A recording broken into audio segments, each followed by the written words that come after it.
This is the download from Sounds Profitable, your daily source for the essential news in the business of podcasting. I'm Gavin Gaddis.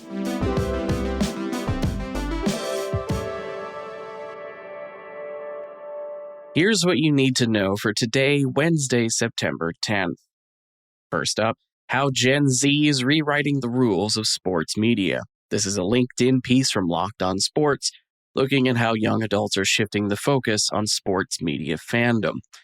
Talking head shows on cable TV have faded in popularity as Gen Z consumers are seeking their sports content in TikToks, YouTube Shorts, and podcasts.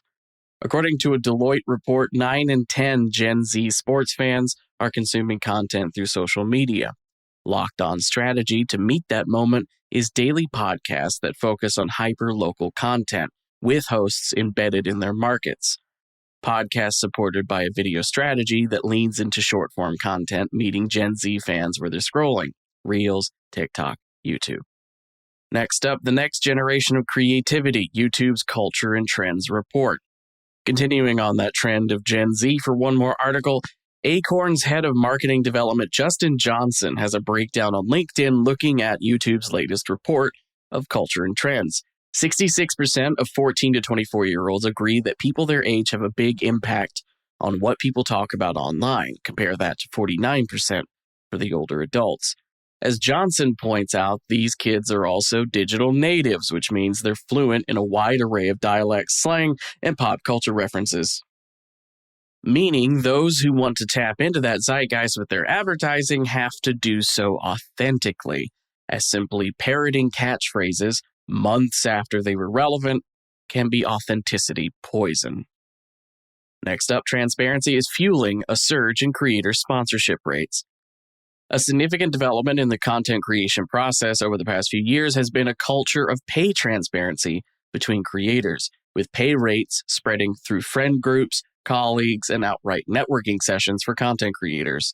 Some, like 7-6 agency founder Charlotte Stavro, have taken to outright publishing reports on how much creators are being paid, though directly sharing pay rates can be a double-edged sword.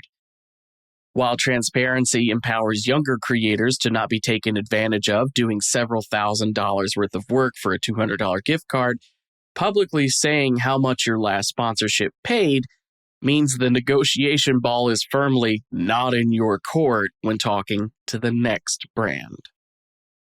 And for the final top story, On Air Fest rebrands as On Air Presents. That's right, On Air Fest has shifted their branding to now be On Air Presents. With this rebrand, the annual Brooklyn edition of the actual festival, called On Air Fest, will continue, with On Air Fest Los Angeles coming back this November as well, along with the awards ceremony, the AMBIES, which now formally is underneath that On Air Presents banner. Going forward, the parent brand On Air Presents will function as two interconnected businesses. One side will run 2 annual festivals and the AMBIES, while the other side, On Air Studio, formerly known as WorkXWork, will continue work as a creative agency. As for the rest of the news, podcast agency Chalk and Blade founder Ruth Barnes has announced the company is shutting down by end of fiscal year, sometime next March. The Los Angeles Times has a new limited series podcast investigating the scandal that ousted LA Sheriff Lee Baca. The CBC has announced their fall 2025 podcast slate.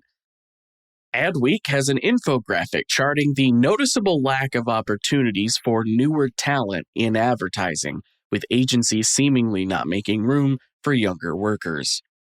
Beasley Media Group has signed a podcast agreement with Art19 to shift to Amazon's podcast hosting infrastructure, and Radiotopia and Talkhouse are set to co-produce an official Rock and Roll Hall of Fame podcast hosted by Kathleen Hanna.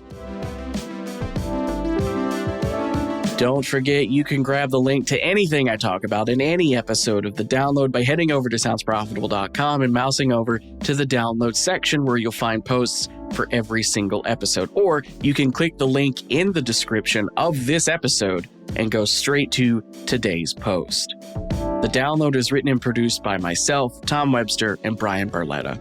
For Sounds Profitable, I'm Gavin Gaddis. Download us again tomorrow.